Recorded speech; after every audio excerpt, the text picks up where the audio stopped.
Week 1 of the siege. Tepanec warriors camp on the shores around Tenochtitlan. They control every causeway, every approach, every route in or out. Their campfires ring the lake like a necklace of threats. Inside the city, life continues, but everyone's doing the math. The Chinampas produce food, but not enough. The city's stores are deep, but finite. 6 weeks, maybe 8. Then starvation. Tlacaelel walks the causeways at dawn, inspecting defenses. The removable bridges are up. Mexica warriors stand watch. But they're not preparing to fight. They're preparing to wait. Because across the lake, in the eastern hills, Nezahualcoyotl is gathering an army. And Tlacaelel needs Maxtla to stay focused on Tenochtitlan long enough for that army to strike. The siege is bait. And so far, Maxtla is taking it. This is episode 3 of the Tlacaelel series. Last episode, you saw how Tlacaelel convinced the Mexica Council to fight instead of surrender. How he forged an alliance with the exiled prince Nezahualcoyotl. How he turned an impossible war into a strategic gamble. Now you'll see if the gamble pays off. By the end of this episode, you'll witness the fall of the Tepanec Empire, the birth of the Triple Alliance, and the moment when Tlacaelel transforms from military commander into the architect of something much bigger. Week 2. The siege tightens. Tepanec commanders rotate fresh troops to the causeway positions. They're not in a hurry. They don't need to attack. Time is on their side. In Tenochtitlan, the council meets daily. Food rationing has begun. Not severe yet, but everyone sees the trajectory. The elderly noble who argued for surrender, the one Tlacaelel threatened during the council debate, makes his concerns known. How long? He asks Itzcoatl. How long do we wait for this exiled prince and his phantom army? Itzcoatl looks to Tlacaelel. 4 more weeks, Tlacaelel says. Maybe less. And if he doesn't come? Then you can tell Maxtla you were right all along. I'm sure he'll be merciful. The sarcasm doesn't land well, but nobody has a better plan. Outside, Tlacaelel watches canoes attempt to slip through the Tepanec blockade at night. Some make it, most don't. The ones that succeed bring back intelligence.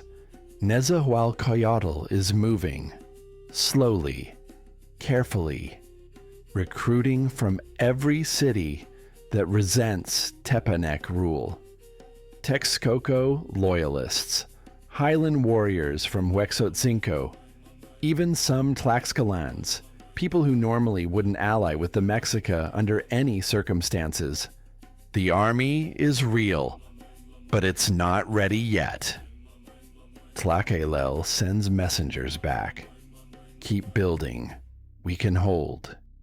Then he doubles the watch on the food stores and cuts rations another 10%.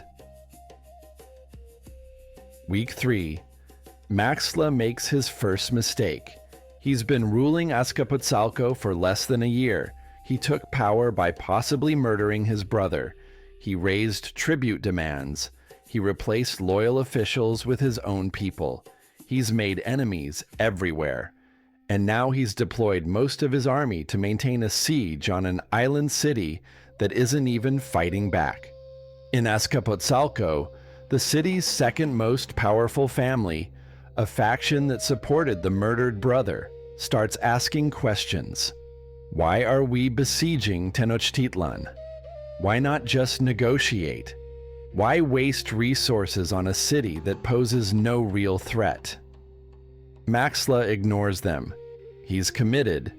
The Mexica refused tribute. They're an example waiting to be made. But the questions don't stop. And in the Tepanec city of Tlacopan, one of Azcapotzalco's tributary cities, the local lord starts having quiet conversations with his own nobles. Conversations about rebellion, exactly as Tlacaelel predicted. Week 4. Food is getting tight. Tenochtitlan hasn't hit crisis yet, but it's coming. Another 3 weeks, maybe 4. Tlacaelel walks the city at night. He sees the worry. Families rationing meals. Children asking why there's less food. Warriors wondering if they're going to die of starvation without ever fighting. He could give an inspiring speech. Remind them why they're fighting. Promise glory. But he doesn't. Because words won't feed them. Only Nezahualcoyotl can do that now. And then, on the 28th day of the siege, a messenger arrives. He comes by canoe, slipping through the Tepanec lines in darkness. He's exhausted, hasn't slept in 2 days, but he's smiling. Nezahualcoyotl marches, he says. 6,000 warriors, 3 days from Azcapotzalco. Tlacaelel doesn't celebrate, not yet. 6,000 is fewer than he hoped, and 3 days is still 3 days, but it's enough. Maybe. He sends the messenger to Itzcoatl, then returns to the causeway. The Tepanec campfires burn as always, steady, patient, confident. They have no idea what's coming. Day 31. Dawn. Nezahualcoyotl's army appears on the eastern horizon. 6,000 warriors. Texcoco exiles in the front ranks, wearing the colors of their destroyed city. Highland fighters with obsidian-edged clubs. Tlaxcalan mercenaries who hate the Tepanecs more than they distrust anyone else. They march in formation, disciplined, ready. And they don't march toward Tenochtitlan. They march toward Azcapotzalco. The Tepanec scouts see them first. They send runners to the siege camps. The message is simple.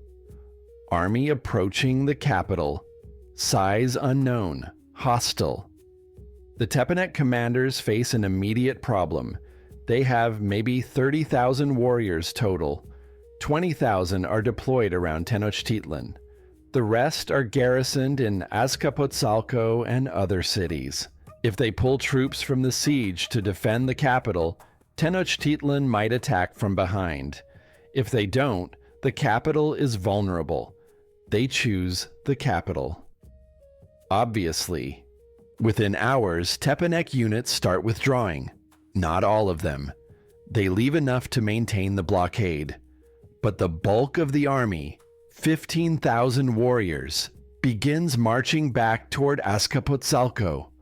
On the Tenochtitlan causeways, Mexica warriors watch them go. Tlacaelel stands beside Itzcoatl. Neither speaks. They just watch the enemy retreat. Then Tlacaelel says, "Now we wait for Tlacopan." Tlacopan is a Tepanec city, smaller than Azcapotzalco, but strategically located. And its lord, a man named Totoquihuatzin, has been waiting for exactly this moment. When he sees Tepanec troops withdrawing to defend Azcapotzalco, he makes his move. Tlacopan rebels, openly, publicly. The city's warriors march not toward Tenochtitlan, but toward Azcapotzalco to join Nezahualcoyotl. The Triple Alliance forms on the battlefield. Texcoco, Tenochtitlan, and now Tlacopan. 3 cities against an empire. Maxtla learns about Tlacopan's betrayal the same day Nezahualcoyotl's army reaches Azcapotzalco's outskirts. His empire is unraveling. The city he's supposed to be defending just lost a major ally, and he's about to fight a battle with an army that's exhausted from a month of siege duty. But he doesn't have a choice. He has to fight, because if Azcapotzalco falls, the Tepanec Empire falls with it. The Battle of Azcapotzalco doesn't last long. It's not a glorious clash of armies. It's a collapse. Nezahualcoyotl attacks from the east, Tlacopan forces hit from the north, and inside Azcapotzalco, the faction that opposed Maxtla sees an opportunity. They open the gates, not all of them, not officially, but enough. A section of the city's western wall, supposedly impregnable, suddenly has undefended entrances. Allied warriors pour through. The Tepanec army fights. They're not cowards, but they're fighting a war on 3 fronts with an emperor nobody trusts and allies who are actively sabotaging them. By midday, Tepanec resistance breaks. Warriors start surrendering. Others flee. Some try to defend the palace complex, but it's hopeless. Nezahualcoyotl's forces reach the palace by late afternoon. Maxtla isn't there. He fled hours earlier, taking a small group of loyal warriors and disappearing into the countryside. Nobody knows where. Some reports say he died later in the hills. Others say he was captured and executed. The sources contradict each other. But it doesn't matter. By sunset, Azcapotzalco has fallen. The Tepanec Empire, which dominated the Valley of Mexico for generations, is over. The next morning, Tlacaelel crosses the lake. The siege is done.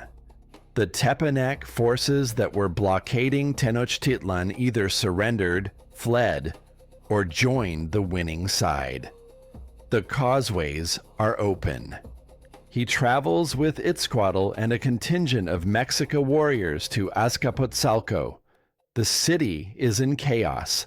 Allied forces are securing the palace. Prisoners are being sorted. Bodies are being removed from the streets. Nezahualcoyotl meets them at the gates. The exiled prince is 22 years old. He's been running and hiding for 4 years. And now he's standing in the ruins of the empire that destroyed his city and killed his father. He doesn't smile, doesn't celebrate. He just nods to Tlacaelel. "It worked," he says. "It worked," Tlacaelel agrees. Totoquihuatzin of Tlacopan arrives an hour later. The 3 leaders, representing Texcoco, Tenochtitlan, and Tlacopan, meet in the Tepanec Palace throne room. The room where Tezozomoc ruled for decades. The room where Maxtla seized power. The room that represented absolute authority over the Valley of Mexico. Now it's empty, except for 3 men who just destroyed that authority. Tlacaelel speaks first. "We need an agreement before anyone else decides how this ends." Nezahualcoyotl nods. Equal division, Tepanec lands split 3 ways. Texcoco, Tenochtitlan, Tlacopan. Equal votes on any future campaigns, Totoquihuatzin adds. No one city dominates. "Agreed," Itzcoatl says. "But we need structure, tribute collection, military coordination, trade agreements."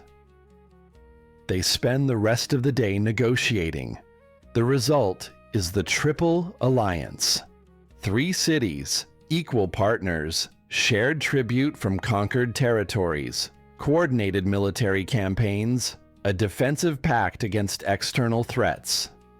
On paper, it's a partnership. In practice, Tenochtitlan will dominate within a generation. but that's later. Right now, in this moment, it's genuine. And Tlacaelel makes sure the terms are recorded, painted into a codex, witnessed by nobles from all three cities, legitimized, because he understands something the others don't quite grasp yet. This isn't just a military alliance. This is the foundation of an empire. The weeks after the battle are spent consolidating power. Tepanec cities that supported Maxtla are occupied. Their nobles are replaced, some executed, others exiled. Tribute agreements are renegotiated, now payable to the Triple Alliance. Cities that resisted Tepanec rule are rewarded. Tribute reductions, trade privileges, respect. Nezahualcóyotl returns to Texcoco. The city that was destroyed 4 years ago is still mostly ruins, but it's his now. He's no longer an exiled prince. He's the legitimate ruler of Texcoco, backed by the Triple Alliance. Totoquihuatzin consolidates control over Tlacopan. His gamble, rebelling at exactly the right moment, paid off. He's elevated from a tributary lord to an equal partner in the most powerful alliance in the Valley of Mexico. And Tlacaelel returns to Tenochtitlan. The city that was starving a month ago is now flooded with tribute. Food, textiles, cacao, jade. The wealth of the Tepanec Empire flows into Mexica storehouses. Itzcoatl throws a victory celebration. Warriors who fought receive honors. Families of the fallen are compensated. The city celebrates like never before. But Tlacaelel doesn't celebrate. He's already thinking about the next problem.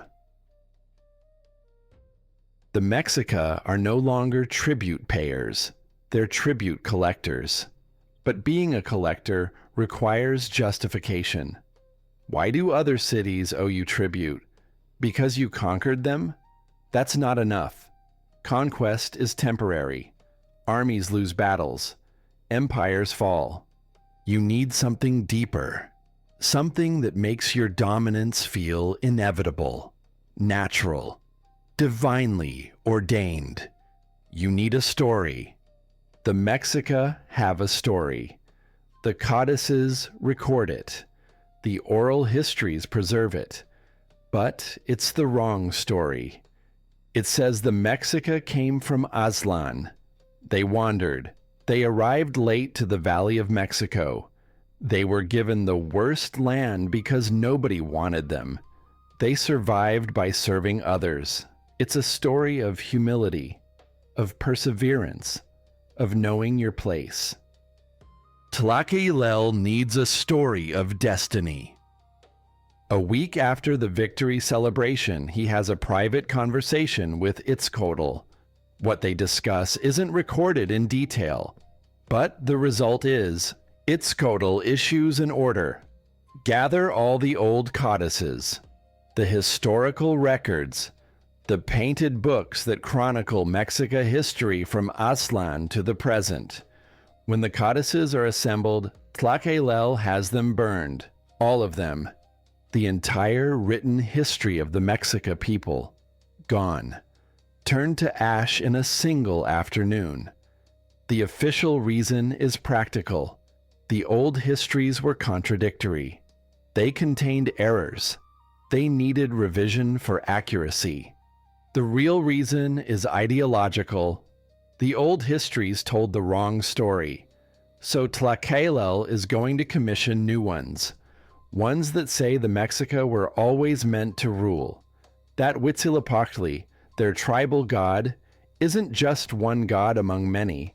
He's the supreme god, the sun god, the war god, this god who chose the Mexica to conquer the world and feed him with the blood of their enemies. The new histories will say the Mexica didn't arrive late to the valley. They arrived exactly when they were supposed to. Everything that happened, the tribute, the subjugation, the struggle, was preparation, training. A divine test, and they passed. Now they're ready to fulfill their destiny, to conquer, to dominate, to sacrifice, to feed the sun so it keeps rising. It's a lie, mostly, but it's a lie that transforms a city of survivors into a nation of conquerors. Tlacaelel spends the next months working with priests and scribes. The new codices take shape. The new history is painted. The new story is told. By the time he's done, the Mexica aren't just winners of a war. They're the chosen people of Huitzilopochtli, destined to rule, obligated to sacrifice, justified in everything that comes next. And what comes next is an empire. 1 year after the fall of Azcapotzalco, Tlacaelel stands on the steps of the Great Pyramid in Tenochtitlan. The city has transformed. New construction everywhere, temples rising, palaces expanding.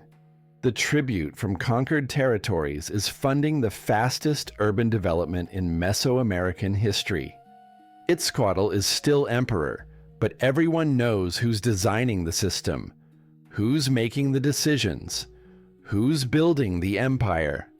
Tlacaelel is 32 years old. He's spent his entire life preparing for this, learning, watching, waiting. And now he's the architect, not of buildings, of civilization. He's going to restructure Mexica society, elevate warriors, create new nobility, build a military culture that glorifies death in battle and sacrifice on the altar. He's going to invent the flower wars, ritualized conflicts designed not to conquer territory, but to capture victims for sacrifice. He's going to expand the empire further than anyone imagined possible. And he's going to do it all while never wearing the crown. 4 emperors will rule during his lifetime. He'll advise all of them. He'll outlive 3. And when he finally dies at 89 years old, the Mexica will control more territory than any Mesoamerican power in history. But that's later. Right now, standing on these pyramid steps, looking out at a city transformed by war and wealth, he's just getting started. Next episode, Reborn: How Tlacaelel rewrote history, restructured society, and turned warfare into religious necessity.